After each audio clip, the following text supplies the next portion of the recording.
Hello everyone, welcome back to my channel. আশা করছি তোমরা অনেক ভালো আছো। তো ভিডিও শুরু করেছিলাম, আমার সোনা মেয়ে কিন্তু বুঝতেই পারিনি। ও ভেবেছিল ফটো তুলছি, ও তার জন্য পোজ দিচ্ছিল। তো এখন চলে যাচ্ছি কোথায় জানো তো? চলো বন্ধুরা, এখন চলে যাচ্ছি গড়িয়া। আর এখন রয়েছি পিয়ালি স্টেশন। সবেমাত্র ট্রেনে উঠেছি। উঠেই যে আজকে সিট পাবো এইভাবে সত্যিই ভাবিনি। আমার মেয়ে কিন্তু খুবই দুষ্টুমি করছিল, কারণ ওকে অনেক কিছু বোঝাচ্ছিলাম ভিডিওর মাধ্যমে। আর ও দেখো আমার পাশে চুপ করে বসে রয়েছে। আর সারা ট্রেন ভর্তি লোক। এখন যাচ্ছি আমরা গড়িয়া মামার বাড়িতে। আর মামার বাড়ি যাচ্ছি প্রায় 1 থেকে 1.5 বছর বাদেই, অনেক দিন বাদেই যাচ্ছি।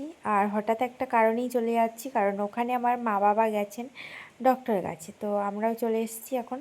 তো চলো, আমরা এখন নেমেও গেছি অলরেডি। এবার গড়িয়ার প্ল্যাটফর্ম ধরেই সোজা চলে যাচ্ছি ব্রিজের নিচে। এবার ওখানে গিয়ে কিছু কেনাকাটা করব। আর কি কেনাকাটা করব সেটাও কিন্তু তোমাদের সাথে শেয়ার করব। তো তবে তোমাদের পুরো ভিডিওটা অবশ্যই করে দেখতে হবে। আর এটাই হলো গড়িয়ার টিকিটের কাউন্টার। আমরা এখন চলে এসেছি সোজা মিষ্টির দোকানে আপ্যায়ন। এটা হচ্ছে স্টেশনের নিচেই রয়েছে, একদম নিচেই, স্টেশন থেকে 1-1.5 মিনিট নিচেই রয়েছে। আর এই দোকানটাই প্রথম পড়ে। আর এখানে কিন্তু খুব সুন্দর সুন্দর মিষ্টি বানানো হয়। তোমরাও কিন্তু অবশ্যই গড়িয়া আসলে এখান থেকে অবশ্যই মিষ্টি নিয়ে একবার টেস্ট করে দেখতে পারো। তো আমি কী নেবো করেই রসগোল্লায় অর্ডার দিয়ে দিয়েছিলাম, কারণ রসগোল্লার থেকে ভালো মিষ্টি এই দুনিয়াতে নেই বলে আমি মনে করি। যতই ছানার সন্দেশ হোক আর ছানার পোড়াই হোক, 4 কাটলেট মিষ্টি হোক, সব থেকে আমার রসগোল্লাটাই বেটার মনে হয়। আর আমি যে কবারই মামার বাড়ি যাই সেখানেই রসগোল্লা নিয়ে যাই। রসগোল্লা সত্যি বাঙালির তো একটা অন্যতম প্রাধান্য মিষ্টি।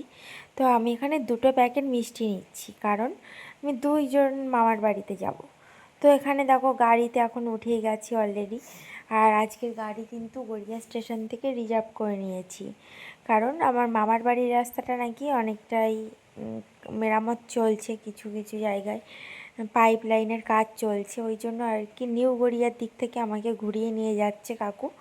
তো অবশেষে বাড়ি চলে এসেছি। আর বাড়ি এসে সবার সাথে মিট হয়েছে, বাবা মা, তারপরে মামা মামি, বোনেরা ভাইয়েরা সবাই।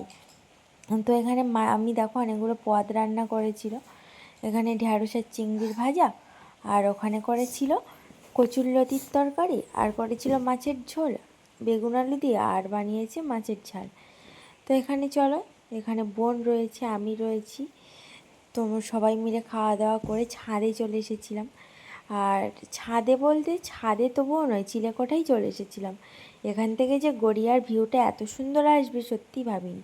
খুব সুন্দর লাগছিল চারদিকটা, শুধু ফ্ল্যাট আর ফ্ল্যাট। আর সারাক্ষণ তো গ্রামে গ্রামে থাকি, নেই কোনো ছাদ, নেই কোনো কিছুই, তো ভালোই লাগে না তেমন। এখানে এসে কিন্তু খুব ভালো লাগছে, চারিদিকে ফ্ল্যাট আর ফ্ল্যাট।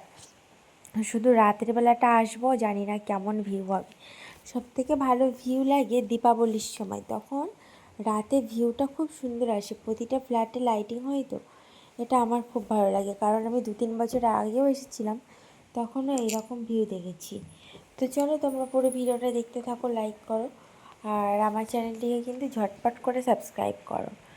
তো আরেকটা কথা না বললেই নয়, মামার বাড়িতে এসেছি যেহেতু, আর মামার বাড়ির সব খাওয়া দাওয়া করেই বোনের সাথে ঘুরবো না, এটা কিন্তু নয়।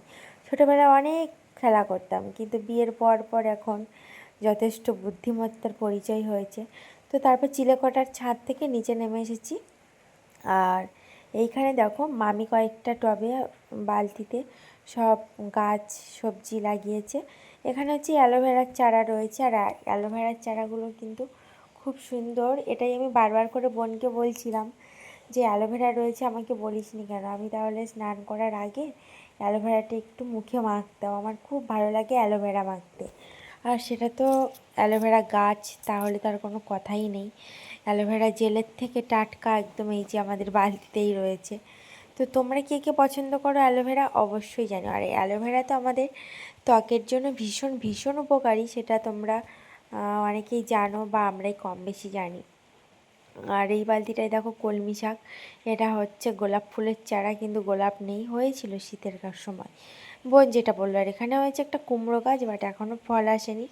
আর এখানে কয়েকটা পুঁই শাক গাছ মামি বসিয়েছে। এবার এই পুঁই শাক গাছগুলো কিন্তু শীতের সময় অনেক বিটলি হবে, আর তবেই না পুঁই শাকটার টেস্ট হবে, তাই না? আর পুঁই শাকের বিটলি আমার তো সুন্দর লাগে, আর বোন আমার সাথে সেগুলোই দেখাচ্ছিল। তো চলো তোমরা পুরো ভিডিওটা দেখতে থাকো, পুরো চ্যানেলটিকে সাবস্ক্রাইব করো, লাইক করো। তোমরা পুরো রাউন্ড করেই তোমাদের সাথে শেয়ার করছি। আর এটা কী গাছ জানি না, এটা হচ্ছে গাঁদা ফুলের চারা। তো গাঁদা ফুলের চারার পাশে কয়েকটা বেগুন গাছ তোমরা লক্ষ্য করছো। বেগুন গাছে কিন্তু বিভিন্ন কোয়ালিটির বেগুন রয়েছে, জানো তো। এখানে বেগুন গাছটা পুরো লম্বাটে বেগুন গাছ। তো আমি এরকম বেগুন কোনো দিন দেখিনি আমার লাইফে, সত্যি একদমই দেখিনি। তবে তোমরা পুরো ভিডিওটা দেখো। এই দেখো বেগুন গাছের বেগুনটা দেখো শুধু কেমন লম্বাটে, একদম সরু আর লম্বা। এটা নাকি 1 হাত মতনই লম্বা হয় বা আরও বেশি লম্বা হয়, কিন্তু এটা টবে না, ওর জন্য আর কি ওরা বাড়ার আর জায়গা পাচ্ছে না। আর এটা নাকি আমার মামার বাড়ির দেশ বাড়ি যেটা রয়েছে সেইখানেতে নাকি 1 হাত পরিমাণেই লম্বা হয়, সেটা দেখি আমার মামা চারা নিয়ে এসেছিল ওখান থেকে। আর ওটাই হলো বাথরুম। তো ওটা চিলেকোঠা দেখালাম। আর আমার মামার বাড়ি হচ্ছে 3 তলা, ঠিক আছে। তারপর এই যে রুমে ফিরেছি বন্ধুরা, রুমে ফিরে মামি দেখি তালটাকে গ্রেট করে তালের পাল্পগুলো সব বের করে রেখেছি, জানো তো।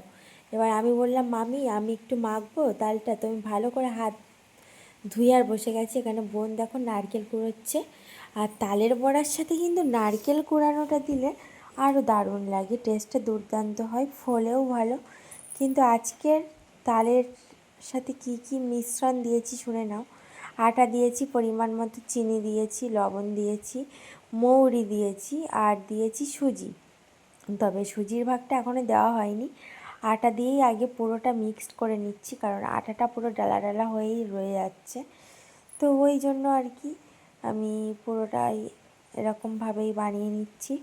তো চলো এখন ও নারকেলটা গ্রেট করে নিলেই আমি নারকেলটা তালের পাল্পের সাথে আমি ইউজ করব। তোমাদের পুরো ভিডিওটা কিন্তু দেখতে হবে। তার আগে বলে রাখি, এখনও সুজির দোকানে গিয়েছিলাম, বাট সুজি কিন্তু এখনও পর্যন্ত দোকান বন্ধ। আর অনেকটাই পরিমাণে মামি তালের পাল্পটাকে বের করার সময় একটু জলজলে টাইপের হয়ে গেছিলো, পাতলা, সেটাকে অনেক মিক্সড করে করে আমি গাঢ় করিয়েছি। তো এইবার হচ্ছে ভাজার পালা, সব কিছু অলরেডি কমপ্লিট। তো অবশেষে আমি এখন ভাজতে ভাজতেই তোমাদের সাথে কিছু মুহূর্তটা পরে শেয়ার করছি। আমি বড় বড় টোপ আকারেই দিয়ে দিচ্ছি। তো তোমরা কে কে তালের বড়া খাও অবশ্যই আমার মামার বাড়ি চলে এসো, গড়িয়া পাটুলি।